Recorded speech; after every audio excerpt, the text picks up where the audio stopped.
제가 레위기를 요즘 묵상하고 있는데 이 레위기 말씀을 통해서 여러분과 함께 말씀을 좀 나누고 있는 중이죠.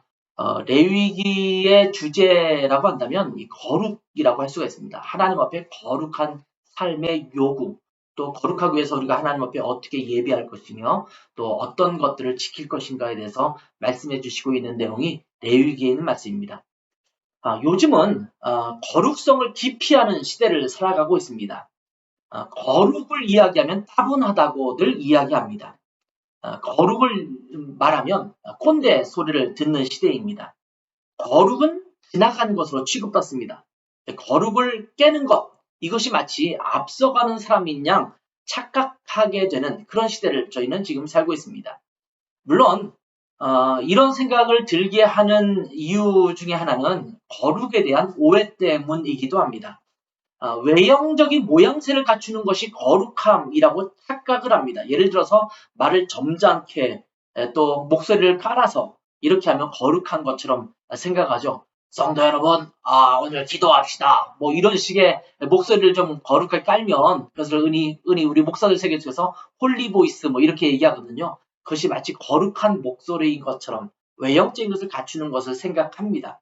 검은색 양복을 입고 또 이렇게 성경을 이렇게 옆에 딱 가지런히 끼고 이렇게 다니면 거룩한 모습이라고 착각을 합니다. 예배당에도 장엄한 장식이 있어서 또 그런 것들로 꾸며진 장대상과 또 의자 이런 것들이 있으면 거룩하다고 느끼죠. 멋있는 이게 스탠드 글라스가 쫙 준비되어 있고 또 그런 장소에 있으면 거룩하다 이렇게 느끼기가 쉽습니다. 그래서 중세 시대에는 그 거룩을 상징하기 위해서 높은 종탑을 세우고 예배당도 높은 천정을 만들어서 그 예배당에 들어가면 장엄함과 거룩함을 느끼게 하는 그런 부분이 없지 않아 있거든요. 또 웅장한 파이프 오르겐 소리가 쫙 들려오면 정말 거룩하다 이렇게 느끼기가 쉽습니다. 그런데 이런 모든 것들은 외형적인 것에 불과합니다. 지금까지 열거한 것들은 사실은 거룩함의 본질과는 상당히 거리감이 있습니다. 거룩에 대한 이런 오해들 때문에 거룩의 본질을 오히려 제대로 찾지 못하는 경우가 참 많습니다. 오늘 본문은 레위기에 있어서 매우 중요한 핵심 구절이라고 말할 수도 있습니다. 다시 한번 읽어보도록 할까요? 나는 여호와 너희의 하나님이라. 내가 거룩하니 너희도 몸을 구별하여 거룩하게 하고 땅에 기는 길짐승으로 말미암아 스스로 더럽히지 말라. 나는 너희의 하나님이 되려고 너희를 애굽 땅에서 인도하여 낸 여호와라. 내가 거룩하니 너희도 거룩하라. 이 레위기는요, 이 앞부분에 있어서는 제사와 관련된 규정들을 많이 이야기하고 있습니다. 그리고 그 제사를 준비하는 제사장은 어떤 복장을 갖춰야 되고 어떤 태도를 갖고 있어야 되고 이런 부분에서 말씀을 해주시고 있습니다.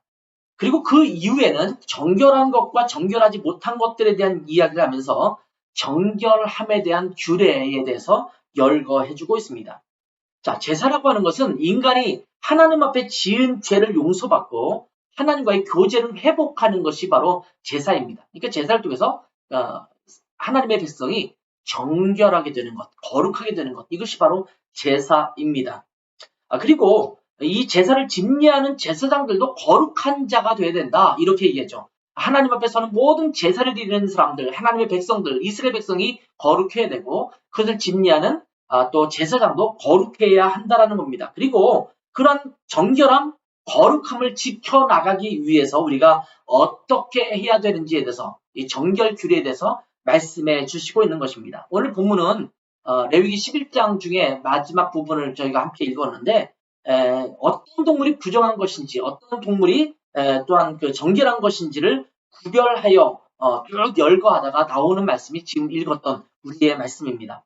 왜 이렇게 정결한 것과 정결치 못하는 것을 구별해야 되는가에 대한 궁금증이 들 때쯤에 하나님께서 하시는 말씀이 바로 오늘 본문의 말씀입니다.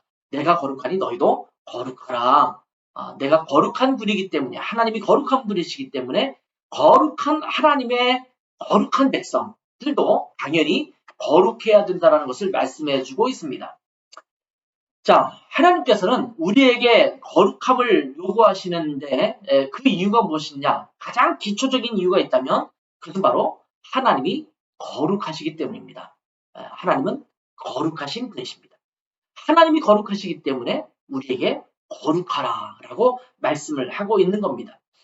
보통 세계에 있는 사람들을 나라와 민족으로 나누죠. 그 나라와 민족이 가지고 있는 특성들이 있습니다. 흔히 말하는 그 민족의 DNA처럼 흐르는 특성이 있죠. 문화적 특성이 있을 수도 있고 또 인종적 특성이 있을 수 있습니다. 또 성향적 특성도 있을 수가 있습니다.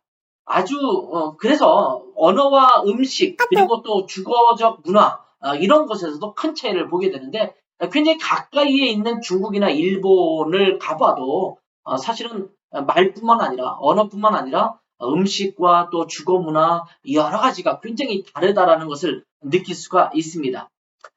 세상에서도 사실은 나라와 민족끼리 서로 그러한데 하나님께 속한 하나님의 백성 또 하나님 나라의 백성인 우리 그리스도인들은 하나님의 나라에 속해 있는 백성으로서 또 하나님 나라의 백성이 갖고 있는 그런 속성이 있는데 그것이 뭐냐? 바로 거룩한 것이다. 이렇게 말합니다. 보통 우리가 우리 대한민국 사람들을 일컬어서 한민족을 일컬어서 부지런하다. 뭐 이런 얘기를 하잖아요. 근면하다, 성실하다 이런 표현을 많이 쓰거든요. 그런 것처럼 대한민국 사람은 근면하고 성실하다 이렇게 특성을 열거하고 있는 것처럼 하나님의 백성에게 주어진 특성은 뭐냐? 거룩함이다. 이렇게 말씀하고 있는 겁니다. 그런데 아까 거룩에 대한 오해에 대해서 잠깐 말씀드렸지만 거룩한 것이 무엇인가를 알아야지만 우리가 거룩한 삶을 보다 더 잘 알 수가 있거든요. 이 거룩이라는 말을 히브리어로 찾아보면 코데시라는 단어가 사용됩니다. 코데시. 코데시라는 단어가 이제 히브리어로 자막으로 여러분 지금 PPT 보시면 이제 자막으로 나갈 텐데 코데시라는 단어가 있고 또 히브리어로 이 동사로 쓰면 거룩하다라는 말은 카도쉬라는 말을 쓰게 됩니다. 근데 이 코데시, 카도쉬라는 말은 분리되었다, 또 갈라낸 것이 되었다, 또는 구별되었다 라는 의미를 갖고 있는 그런 표현입니다. 하나님께서 거룩하시다라는 표현은 어떤 것이냐면 하나님은 이 세상의 그 어떤 것보다도 구별된 존재라는 것이 바로 하나님은 거룩하다라는 표현입니다. 창조주이시며 만왕의 왕, 또 만주의 주, 전능자 되신 온 만물을 주관하시고 통치하시는 하나님, 그리고 절대자이신 하나님은 모든 피조물과 구별된 존재라는 것을 말씀하고 있는 겁니다. 하나님은 공의로우시고 또 절대적인 의의를 갖고 있으신 분이십니다. 절대자라는 표현은 모든 것의 근원이라는 표현이 될 것이고 또 모든 것의 기준점이 된다는 것을 의미하는 말입니다. 하나님이 행하시는 모든 일은 의로운 일이고 또 선한 일입니다. 다른 피조물과는 당연히 구별된 존재, 이것이 바로 하나님의 거룩성입니다. 그래서 하나님은 오늘 본문에 보면 내가 거룩하니 라는 표현을 계속해서 사용하고 있습니다. 오늘 읽었던 말씀에 보면 나는 거룩하다. 내가 거룩하니 너희도 구별해서 거룩해져라. 나는 거룩하니 너희도 거룩하라. 이렇게 말씀을 하고 있는 것을 보게 됩니다. 하나님은 우리가 세상에서 하나님께 속한 자로 구별된 삶을 살도록 우리에게 요구하십니다. 구별되기를 원하시는 하나님이시죠. 오늘 본문에 있는 내용을 보면 하나님의 거룩한 백성으로서 접해도 되는 것과 또 접하지 말아야 될 것들에 대해서 열거하고 있습니다. 오늘 본문이 있는 레위기 11장은 먹어도 될 생물 그리고 먹지 말아야 될 생물 이런 것들을 열거하고 있습니다. 주변에 있는 다른 민족은 다 먹는 맛있는 고기를 이스라엘 백성들은 이스라엘 백성이기 때문에 하나님의 백성이기 때문에 먹지 말라고 하시니까 어쩌면 이스라엘 사람들도 이것이 썩 마음에 드는 규례가 아닐 수도 있었을지도 모르겠습니다.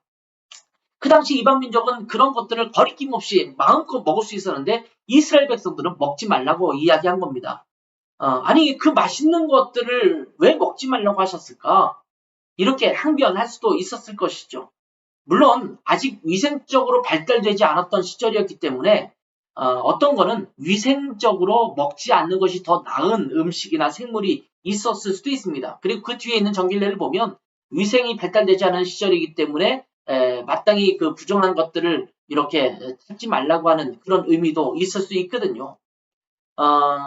아프지 않고 병들지 않고 또 건강하게 살아가는 것도 구별된 삶이기 때문에 그럴 수도 있습니다. 근데 그것보다 이 먹지 말라, 먹으라, 또 이것은 만져도 된다, 만지지 말아라 이렇게 구별하고 있는 것은 무엇보다도 구별됨의 표시라고 말할 수가 있습니다. 요즘으로 따지면 술과 담배 같은 부분이기도 합니다. 신실한 그리스도인들은 전통적으로 술과 담배를 하지 않는 좋은 습관을 가져왔습니다. 그리고 예전에는 그리스도인들이 술과 담배를 하지 않는 것을 사람들이 보면서 우리 그리스도인들의 구별된 모습들을 볼 수 있도록 그렇게 했었습니다. 그런데 이제는 점차 그런 변별력이 사라지고 있습니다. 뿐만 아니라 이제는 그리스도인인데도 불구하고 거짓말을 반복하고 또 사기도 치고 또 이기적인 욕심에 따라 행동하고 말도 굉장히 거칠어서 뭐 욕설도 마구잡이로 하고 또는 자기가 갖고 있는 권력을 이용해서 부당한 이득을 취하기도 하면서 도대체 그리스도인과 넌크리스천, 비그리스도인들과의 변별력이 전혀 느끼지 않습니다. 여러분, 우리가 그리스도인이라면 그리스도인으로서 세상과 변별력을 가지고 있습니까? 이것이 우리에게 굉장히 중요한 것 같아요.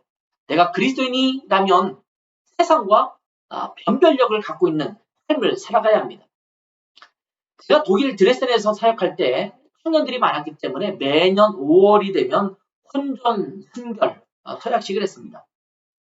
그렇게 혼전 순결 서약을 하니까 청년들 중에서 굳이 이 혼전 순결 서약을 해야 되느냐 이렇게 거부감을 갖는 사람들도 없지 않아 있었습니다. 그래서 제가 그런 얘기를 했죠. 조선시대 같으면 사회적 정서가 또 사회적 윤리 또 도덕 규범이 혼전 순결을 지키는 것이 마땅하고 당연한 것으로 여겼기 때문에 사실은 뭐 굳이 서약식 같은 거 하지 않아도 됩니다. 왜? 당연한 것이기 때문에. 근데 지금 시대는 그렇지 않거든요. 혼전 순결을 가치 있게 여기지 않는 시대가 됐습니다.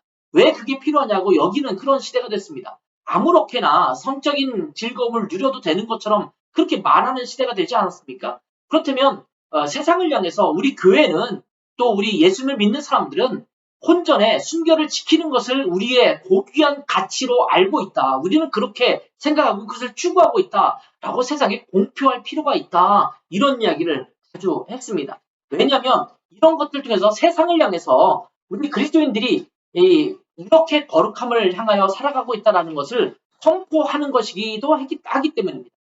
하나님은 우리 그리스도인들이 우리 교회가 세상과 구별되어 거룩하기를 원하십니다. 창세기 2장 3절을 보면 안식일을 거룩하게 하셨다 이렇게 말합니다. 왜 안식일이 거룩하냐? 안식일이 거룩한 게 아니라 하나님께서 그날을 구별하셨기 때문에 거룩한 겁니다. 똑같은 나머지 6일과도 똑같은 날이지만 하나님께서 떼어서 구별하셨어요. 그래서 그날은 쉬어라 이렇게 말씀하셨단 말이에요. 그래서 거룩한 것이 된 겁니다. 모든 날 중에서 안식일을 구별해서 거룩한 날로 정한 겁니다. 레위기 10장 9절과 10절을 보면 제사장이 거룩해야 된다라고 말하면서 제사장이 거룩한 것과 속된 것을 분별해야 됨을 말하고 있죠. 너와 내 자손들이 회막에 들어갈 때에는 포도주나 독주를 마시지 말라. 그리하여 너희 죽음을 면하라. 이는 너희 대대로 지킬 영원한 규례니라. 그리하여야 너희가 거룩하고 속된 것을 분별하며 부정하고 정한 것을 분별하겠다. 이렇게 말씀을 하고 있는 겁니다. 제사를 드리러 갈 때 포도주나 독주를 마시지 말고 거룩하게 분별되라. 이렇게 말씀하고 있는 겁니다. 레위기 20장 26절에 보면 너희는 나에게 거룩할지어다. 이는 나 여호와가 거룩하고 내가 또 너희를 나의 소유로 삼으려고 너희를 만민 중에서 구별했다. 이렇게 말씀을 하고 있습니다. 하나님은 하나님의 백성을 만민 중에서 구별했기 때문에 거룩하다. 이렇게 말하는 겁니다. 우리가 거룩해서 거룩한 게 아니라 하나님이 많은 사람들 중에서 이스라엘 백성들을 구별해서 따로 떼어놓은 것입니다. 그래서 거룩하다라고 말하는 것입니다. 성경 읽다 보면 거룩한 옷을 입고 뭐 이런 표현들이 나오고 또 거룩한 처소에서 또는 거룩한 기구들 또는 기구들을 이런 이야기를 이야기할 때가 많습니다. 같은 옷 또는 같은 장소 또 같은 기구들이어도 그것을 구별하는 순간 거룩하게 되는 것입니다. 교회는 강대상이 거룩하다라고 말하잖아요. 성구, 거룩한 그 기구들 또는 거룩한 가구들이라고 말했잖아요. 왜 성구일까요? 사실은 일반 세미나실에서 이렇게 강연장으로 썼다면 그는 성구라고 하지 않을 거예요. 그런데 예배를 위해서 구별하여 하나님 앞에 예배 드릴 때 사용하는 것을 구별했기 때문에 그것을 성구라고 이야기를 하는 거죠. 똑같은 옷을 입어도 그것을 하나님 앞에 예배 드릴 때 쓰는 옷으로 구별했다면 그것은 거룩한 옷이 되는 겁니다. 이것이 거룩함의 의미입니다. 하나님은 우리가 세상과 구별되기를 원하십니다. 우리는 자꾸 세상과 같아지려고 합니다. 세상과 비슷해지려고 합니다. 비슷하게 살아가는 것이 좋겠다 이렇게 생각을 해요. 그래서 세상에서 그리스도인으로서의 티 나지 않도록 생각합니다. 세상 속에서 묻혀 살기를 원합니다. 그러나 하나님은 우리에게 요구하시기를 너희는 거룩한 삶을 살아라. 거룩하라. 이렇게 말씀하고 있어요. 세상과는 다른 구별된 삶을 살라고 말씀하고 있는 겁니다. 우리는 예수 그리스도로 인해서 거룩하게 되었습니다. 히브리서 10장 10절을 볼까요? 이 뜻을 따라 예수 그리스도의 몸을 단번에 들이심으로 말미암아 우리가 거룩함을 얻었노라 이렇게 말씀하고 있죠. 예수 그리스도께서 우리를 구원하셨기 때문에 우리는 세상에 구별된 존재로 살아가는 것입니다. 하나님의 자녀로 거룩하게 된 자리들이 된 것입니다. 우리는 세상에서 구별되어서 하나님의 자녀가 된 거룩한 하나님의 백성, 또 하나님의 자녀가 되었습니다.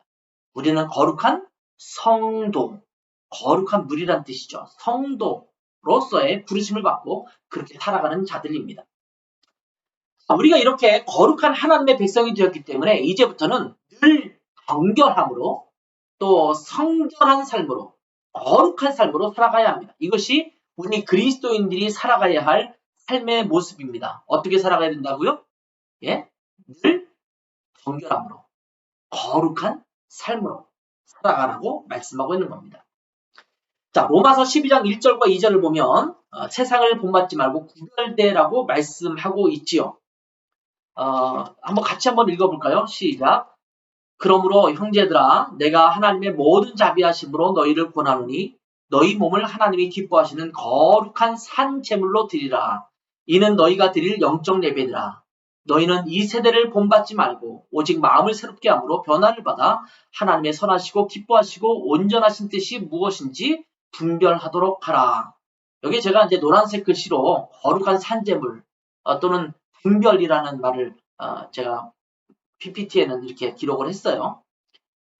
하나님은 우리가 거룩한 산제물, 살아있는 제물로 살아가기를 원하십니다. 이것이 제대로 된 예배라는 거죠. 원래 제물은 그 생명을 끊어서 피를 흘리고 그 피를 하나님 앞에 드리면서 불로 태워서 하나님 앞에 드리는 겁니다. 죽은 제물로 드리는 거죠. 근데 주님께서 우리에게 거룩한 산 제물로 이 삶을 드리라고 말씀하고 있는 겁니다. 왜냐하면 우리 삶 속에서 그러한 삶을 살라고 말씀하고 있는 거죠. 그러면서 어떻게 살아가는 것이 거룩한 산 제물이냐? 그 2절에 그렇게 말하고 있죠. 너희가 변화를 받아 하나님의 선하시고 기뻐하시고 온전하신 뜻이 무엇인지 분별하도록 하라. 하나님의 말씀에 따라서 어떻게 살아가는 것이 하나님의 뜻이고 말씀인지를 분별하고 깨달아서 거기에 맞게 구별된 삶을 살라고 말씀하고 있는 겁니다. 그래서 이 세상을 본받지 말라고 말씀하고 있는 겁니다. 세상과 구별된 자이기 때문에 세상을 본받으면 안 된다라고 말씀하고 있는 겁니다. 세상을 따라가면 안 되는 겁니다. 자, 우리는 스스로 이렇게 되뇌이면서 살아가야 합니다. 우리는 세상과 구별된 자다. 이것이 우리의 고백이어야 합니다. 여러분, 세상 사람과 똑같이 되려고 하지 마세요. 그들이 즐기는 것 나도 똑같이 즐기려고 하지 마세요. 그들이 누리는 것 나도 똑같이 누리려고 하지 마세요. 그들이 존중받는 것 그것을 똑같이 우리도 존중받기를 원하지 마세요. 우리가 존중받아야 될 것, 우리가 추구하는 것들, 우리가 더 바라보는 것들은 그들과 다른 것들입니다. 물론 어떤 것들은 같은 것도 있어요. 그러나 상당한 부분에서 굉장히 많은 다른 것들을 추구하며 살아가는 것이 우리 그리스도인의 모습이라는 것입니다. 그러면 우리가 세상에서 어떻게 하면 이 구별된 삶을 살아갈 수 있을까요? 요한복음 17장 17절부터 19절에 있는 말씀을 한번 볼까요? 자, 이렇게 말씀하시죠. 그들을 진리로 거룩하게 하옵소서. 아버지의 말씀은 진리니이다.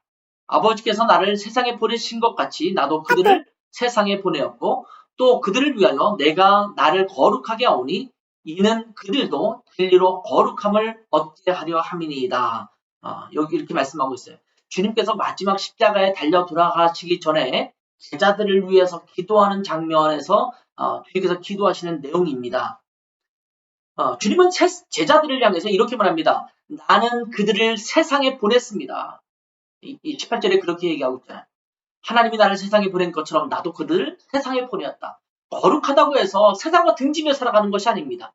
세상과 별개로 살아가는 것이 아닙니다. 세상 속에 살아갑니다. 세상 속에 살아가는데 주님께서 뭐라고 말씀하십니까? 우리가 진리로 거룩하게 세상 속에 살면서 거룩한 삶을 살도록 기도하고 있다라고 말씀하고 있습니다. 거룩함은 어디에서 나오냐? 이 말씀에서 나오죠. 그들은 진리로 거룩함을 얻게 합니다. 이렇게 말하죠. 진리로 거룩해진다. 이렇게 말씀하고 있어요. 우리가 어떻게 하면 거룩해질 수 있어요? 진리로 살아갈 때 거룩해질 수 있습니다. 하나님의 말씀을 매일 묵상하고 그 말씀대로 살아가는 것이 거룩한 삶입니다. 우리의 생각으로 이렇게 하면 거룩한 거지. 이렇게 하는 게 더 정결한 것이 내 생각으로 살아가지 마세요. 하나님의 말씀이 하나님께서 주시는 말씀이 우리에게 무엇이라고 말씀하는가를 보고 하나님의 말씀의 진리에 따라서 살아가는 것. 이것이 바로 거룩한 삶의 모습이라는 것입니다. 여러분 사무엘서 4장에 보면 사무엘이 아직 어렸을 때의 일입니다. 그 시대에 엘리 제사장이 마지막 사사처럼 또 제사장으로서 이렇게 사역하고 있던 그런 시대입니다. 근데 그 시절을 굉장히 영적으로 어두운 시대라고 우리가 평가하고 있죠.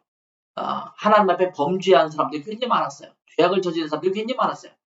자, 그런 때에 블레셋 사람들이 이스라엘을 쳐들어옵니다. 그런데 이스라엘이 크게 패해서 4,000명이나 되는 군사가 투입됩니다. 그러자 이스라엘 장로들이 어떤 궁리를 하냐면 실로라고 하는 곳에 그 당시에 성막이 있었고 언약궤가 그곳에 있었는데 실로에 있던 그 언약궤를 전쟁터로 들고 나오게 됩니다. 여러분 언약궤라는 게 무엇을 의미합니까? 하나님의 인재가 있는 곳, 시은좌라고 말하잖아요. 하나님의 은혜가 임하는 곳, 하나님의 임재가 있는 곳, 이것이 언약궤가 있는 거예요. 이것은 성막 안에 지성소에 있어야 할 것입니다. 근데 이 언약궤라는 것이 하나님의 임재를 경험하는 것이라고 상징하다 보니까 이스라엘 장로들이 하나님의 임재가 있는 언약궤를 가지고 우리가 전쟁터로 가져가면 우리가 블레셋 사람을 이길 것이라고 생각을 한 것입니다. 그래서 언약궤가 마땅히 있어야 될 실로의 그 지성소에서 가지고 나와서 전쟁터로 갖고 온 거예요. 여러분 성경은 언약궤를 항상 지성소에 두도록 하나님께서 명령하셨어요. 근데 마치 미신을 믿는 것처럼 언약궤가 있으면 마치 적군인 블레셋을 물리칠 수 있는 것처럼 그저 지성소에서 갖고 나온 것입니다. 이거는 우리가 흔히 말하는 미신적 행위예요. 기독교적인 것처럼 보여지지만 겉모습은 그런 것처럼 보이지만 사실은 미신적인 거예요. 하나님은 이러한 것을 기뻐하시지 않습니다. 여러분 언약궤는 언약궤가 있어야 될 자리가 있어야 돼요. 근데 우리는 그 자리를 탈피시켜서 자기 필요에 의해서 사용하려고 했던 것입니다. 그래서 어떤 일이 발생했습니까? 언약궤를 블레셋 사람에게 뺏기는 수모를 당합니다. 있어야 할 자리에 있지 않았던 언약궤. 그것이 능력이라고 생각했지만 그것은 하나님의 상징적 의미인 것이지 그 자체가 능력이 아니거든요. 그 자체가 거룩한 게 아니거든요. 그러다 보니까 이 블레셋에게 뺏기고 말합니다. 그 당시에 제사장은 엘리 제사장이라고 말씀드렸죠. 엘리 제사장의 두 아들 이름 아십니까 여러분? 홈리와 비느하스라는 두 아들이 있었습니다. 그런데 이 홈리와 비느하스는 제사장의 아들이고 제사장들이었는데 정말 망나니처럼 행동했던 그런 사람이었습니다. 정말 답이 없는 사람들이었습니다. 사람들이 하나님 앞에 재물을 갖고 오면 하나님 앞에 바치기도 전에 그것을 자기가 먼저 빼돌려서 자기의 음식으로 삼았던 그런 일들을 행했습니다. 심지어 성전에서 수종을 들고 있는 여인들과 동침을 하는 이 음행을 저지르기까지 합니다. 아버지였던 엘리제상이 자기 아들들에게 행동을 보면서 꾸짖습니다. 그런데 아버지의 말을 절대 귀담아 듣지 않습니다. 그래서 자기 멋대로 계속 행합니다. 이스라엘이 타락할 대로 타락했던 모습을 고스란히 보여주고 있는 그런 내용입니다. 결국 블레셋 사람들에게 언약궤를 뺏기죠. 심지어 홈리와 비누아스는 결국은 전쟁터에서 죽고 맙니다. 이 언약궤를 가지고 같이 나갔다가 같이 죽고 마는 거예요. 그 소식을 들었던 엘리 제사장은 그 소식을 듣고 의자에서 넘어져서 또 죽습니다. 그러한 때에 이 엘리 제사장의 며느리, 엘리 제사장의 아들이었던 비느하스의 아내가 임신 중에 있었는데 이 전쟁이 그렇게 전쟁으로 인해서 자기의 남편이 죽었다는 얘기를 듣고 또 자기의 시아버지도 그렇게 죽었다는 이야기를 들으면서 그런 상황에서 아기를 낳습니다. 아들을 낳습니다. 다들 주변에서 아들 낳았다고 축하하고 격려했습니다. 야, 걱정하지 마. 그래도 너 아들 낳았어. 이렇게 말하고 있죠. 그런데 비느하스의 아내는 그 아기를 낳고 죽거든요. 근데 죽어가면서 정말 무관심한 태도로 그 아들의 이름을 짓고 가는데 그 아들의 이름을 이가봇이라고 이름을 짓습니다. 사무엘상 4장 20절에서 22절에 이제 그 내용이 나오게 되죠.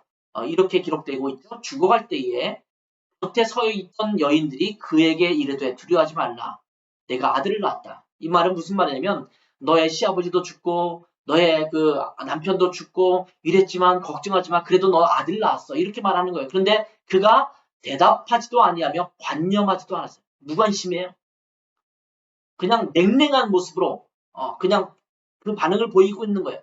그러면서 21절 볼까요? 21절 이르기를 영광이 이스라엘에서 떠났다 하고 아이 이름을 이가봇이라 하였으니 하나님의 괴가 빼앗겼고 그의 시아버지와 남편이 죽었기 때문이며 또 이르기를 하나님의 괴를 빼앗겼으므로 영광이 이스라엘에서 떠났다 하였더라. 이렇게 기록하고 있습니다. 이 수모를 겪으면서 이 고통을 겪으면서 아들 이름을 이가봇이라고 지은 것입니다. 여러분 히브리어로 영광이라는 단어를 쓸 때 카보드, 키보드가 아닙니다. 카보드라는 말을 씁니다. 이 glory라는 영광이라는 단어예요. 그런데 이 카봇이라는 말은 이 카보드거든요. 이 카봇이라는 말은 그 영광이 떠났다 이런 표현을 하고 있는 단어입니다. 영광이 떠났다라는 거예요. 하나님의 영광이 사라진 것입니다. 거룩함이 사라지니까 하나님의 영광이 떠났습니다. 어쩌면 지금의 시대는 이가봇의 시대라고 말할 수가 있습니다. 교회에게서 또 그리스도인들에게서 심지어 일부 목사들에게조차 거룩함을 찾아보기 힘들게 되었습니다. 교회가 또 목회자가 타락하고 또 그리스도인들도 세상과 다를 바 없이 살아가면서 거룩함을 잃어버리고 말았습니다. 이제 하나님의 백성으로서 우리가 그 거룩함을 회복해야 될 때입니다. 교회가 그 거룩함을 회복해야 될 때입니다. 그래서 레위기를 통해서 우리 가운데 그것을 말씀하고 있는 거예요. 네가 거룩함을 회복하라. 내가 거룩하니 너희는 거룩한 삶을 살아야 된다. 이렇게 말씀하고 있는 겁니다. 그러려면 어떻게 되느냐? 우리가 말씀 공동체가 되어야 합니다. 저희가 올해 말씀 공동체로서 또 예배 공동체로서 온전해지자 이렇게 자꾸 이야기를 하고 있는데 말씀을 자꾸 묵상하고 말씀 그 진리 안에 살아갈 때 우리의 삶이 거룩해질 수 있는 거예요. 말씀을 묵상하지 않으면 자꾸 세상을 따라가거든요. 내 머릿속에서 옳다고 여기는 것, 내가 정의롭다고 생각하는 것, 내가 바르다고 생각하는 것을 따라가면 안 되는 거예요. 하나님의 말씀이 무엇이라고 말씀하는지를 보면서 따라가야 돼요. 말씀 공동체가 돼야 돼요. 여러분 부지런히 말씀 읽고 묵상하세요. 그리고 온전한 예배 공동체가 되어야 합니다. 오늘은 부득불 저희가 이렇게 온라인으로만 예배를 드리게 되었습니다만 그렇지 않은 상황에서는 어떻게 해서든지 간에 예배로 나와야 돼요. 가능한 한 더 하나님 앞에 집중할 수 있는 예배에 우리가 함께 해야 합니다. 레위기를 통해서 그 거룩함에 대한 도전을 받고 거룩함을 회복할 수 있기를 소망합니다.